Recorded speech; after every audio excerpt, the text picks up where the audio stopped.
Bien entendu, la fameuse Bédikat Hametz, la recherche du Hametz, c'est pas un minhag qui est propre aux Juifs d'Afrique du Nord, qui soit d'Algérie, de Maroc ou de Tunisie, mais c'est propre à l'ensemble du peuple d'Israël. C'est une mitzvah qui apparaît bien sûr dans le Shulchan Aruch. Simplement, eh bien, cela se fait de manière sympathique et originale, de façon peut-être un peu différente selon les communautés. En l'occurrence, Em Habayit Mahabia et Aïsel Betite Lehem. Chez nous, dans nos domiciles, dans nos foyers, en général, c'est la mère de famille, c'est-à-dire l'épouse et la maman, qui prépare les fameux 10 petits morceaux de pain. Pourquoi 10? En vérité, un seul devrait suffire sur le plan du din strict. Mais comme cela est rapporté par de nombreux poskim, y compris Ashkenazim, l'usage remonte en réalité au fameux Arizal, Rabbi Yitzhak Luria, le grand kabbaliste, qui lui disait que c'était une bonne chose que de cacher 10 petits morceaux, qui soient vraiment petits, pas énormes, d'accord, et de les cacher en faisant attention qu'ils soient plus petits que, plus petits que kazaït. Kazaït, c'est-à-dire que le volume d'une olive. Et à Gardaïa, notamment, ils avaient l'habitude d'ajouter un petit peu de viande. Je ne connaissais pas ce minhag, vous connaissez? Voilà, on a un vrai juif de Gardaïa qui peut attester. Et exactement, et les solfam yachad et de les brûler avec.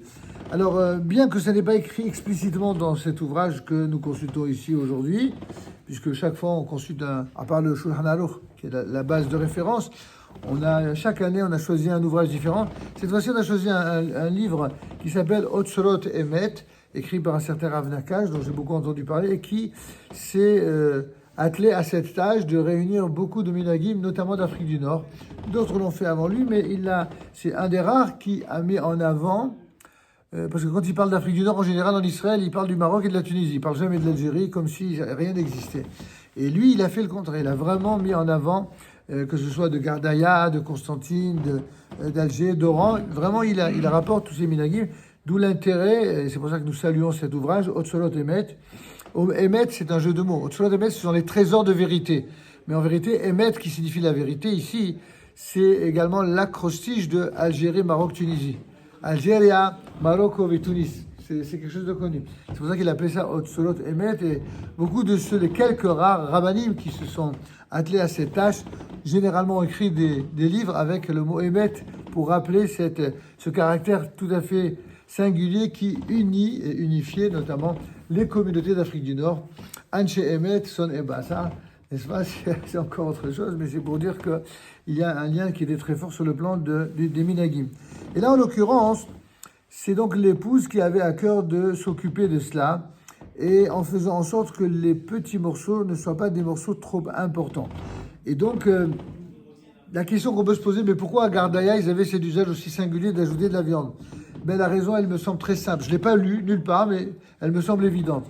C'est que toute la raison pour laquelle on brûle le Hametz, c'est une réponse à une autre question. Mais pourquoi la chose la plus sacrée, qui est le pain, qui correspond à la nourriture, à la subsistance, au point qu'on n'a même pas le droit de jeter le pain. Il faut attendre qu'il soit complètement corrompu et qu'il soit abîmé ou très dur et immangeable pour respectueusement le mettre soit dans un aluminium, soit dans un sopalin avant de le jeter.